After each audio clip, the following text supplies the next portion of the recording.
گۆڕانکاریەکانی دوایین ساڵەکانی دەیی 1970 و سەرەتای دەیی 90 دیزاینی گۆڕانی لە زۆر پرسدا کرد.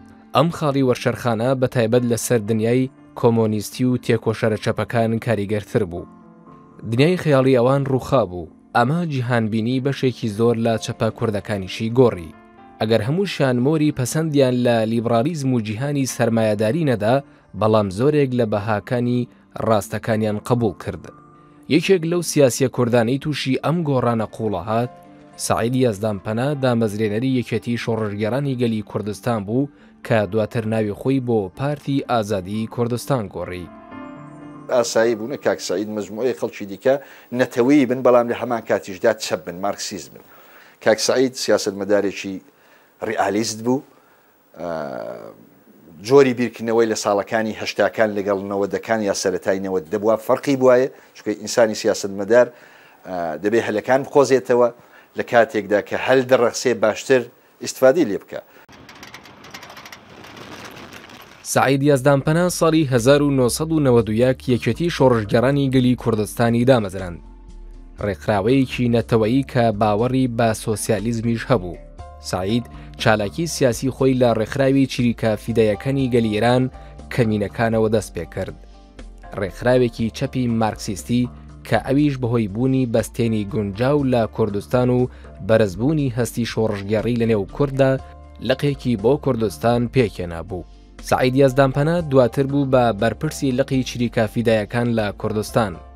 ئەوان دواتر جیابوونەوە و بە ناوی چریکە فیدایەکان پەیڕەوانی هۆڤیەت درێژیان بە چالاکیدا و لە ڕێکخراوی موجاهدینی خەڵقی ئێران نزیک بوونەوە. سەعید یازدانپەنا هەست بەوە دەکا کە بزوتنەوەی سەرتاسەری کۆمۆنیستی ناتوانێت کێشەی کورد چارەسەر بکە.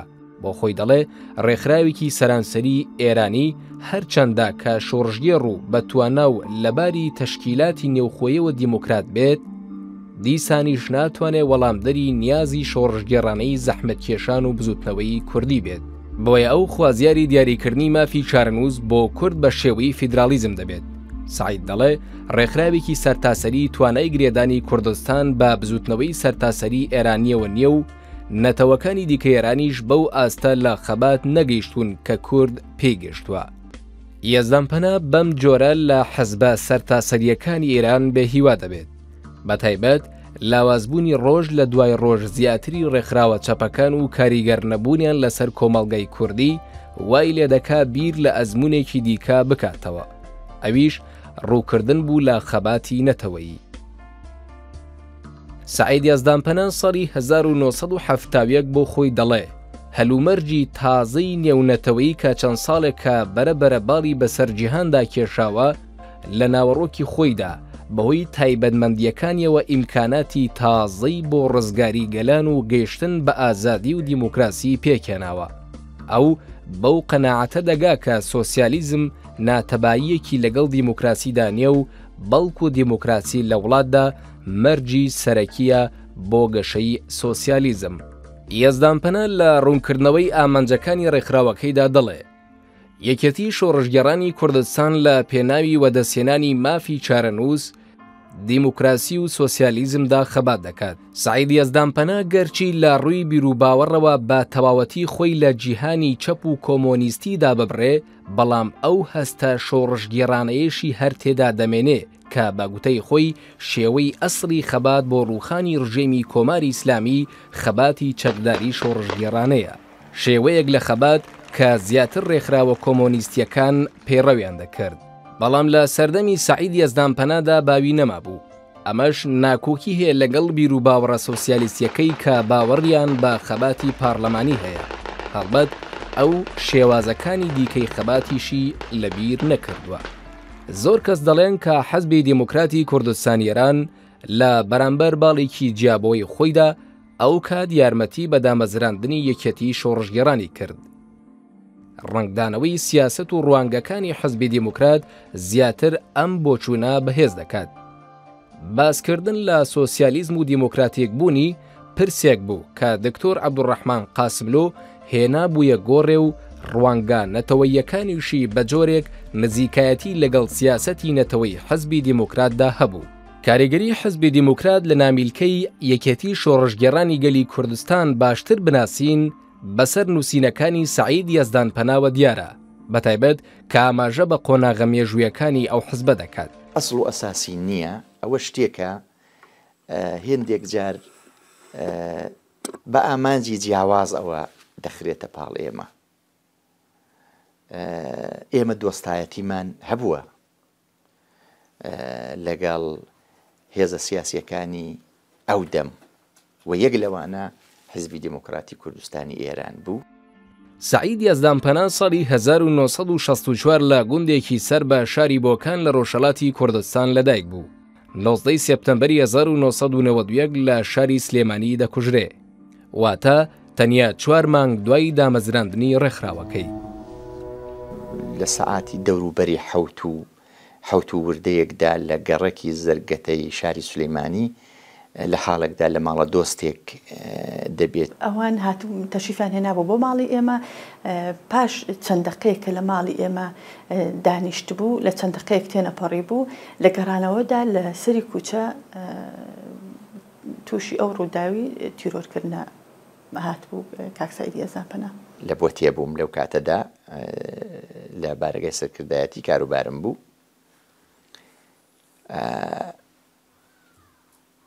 بە شێوەی سروشتی من ئەو ڕۆژە دڵێکی تەنگم بوو، لەبەر مەقەڕەکەی خۆم دەهاتم و دەچووم.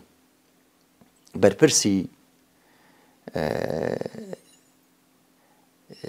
بارەگاکەی بۆ تێ هات بۆ لام بە ماتی، هات چاوی لێ نەکردم،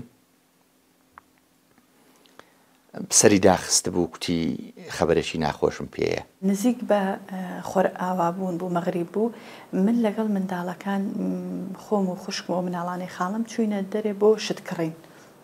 ئەرزم کوتی کە تەمەنی من ئەو کات 11 ساڵ بوو، چوین بۆ شتکڕین. ئەو ماڵێک کە دەماویشتی لێ بکرین دەرگایان داخست، وتیان کوڕەکەمان گاریەکەی برۆ دەرێ، لە دەرێ دەستگێردە کاشتەکان دەفرۆشی ئەوڕۆ. کە لە ڕێگەی ئەو ماڵە کە هاتینەوە تووشی کوڕەکە بووین لە گاریەکە شت بکڕین، کە خەریکی شتکڕین بووین. ئەو زۆر بەپەلە بوو، بەڵام کەسێک پرسیاری لێکەوتی منیش ئەو شتم دەوێ، وتی بەخوا مەجالم نییە و قڵی شاوەتەوە. تەکیە کەلامی خەڵکی سلێمانی عادەتە نەگەر شتێکی نەئاسایی ڕۆیە داوایانەوت، وتی چ بۆ؟ وتی وەڵا ئێستا تەقەیان ماتۆر سوارێک تەقەی لە سیارەیەکی لانکلۆزەری سوور کرد. 3 ترۆریست دەبن، مۆتۆرسیکلێتیان پێ دەبێت،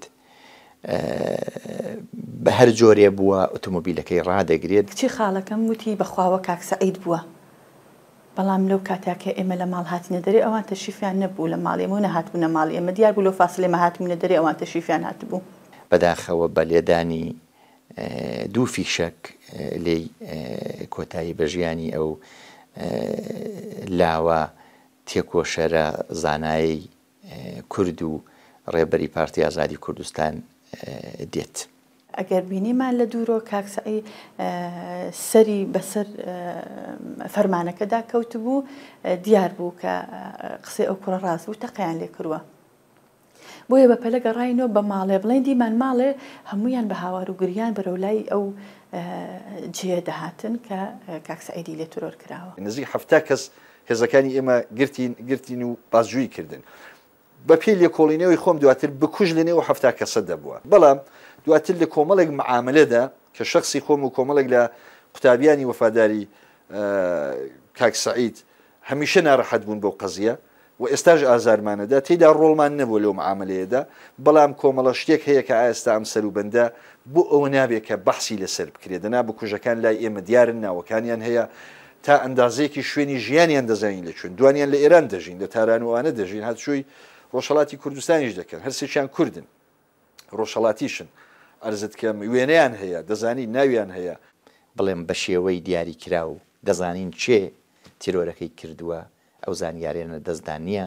هێندێک زانیاری هەیە کە ئەوانە پێویستی بە هاوکاری دەم و دەستگا ئەمنیەکانی هەرێمی کوردستانە و بەداخەوە تا ئێستا دەم و دەستگاکانی هەرێمی کوردستانە و هاوکاریان لەگەڵ ئێمە نەکردووە. 4 مانگ دوای تەسیسی یەکێتی شۆڕەجێران ڕێبەرەکەی بکوژرێت حتمما تەسیردادنێ.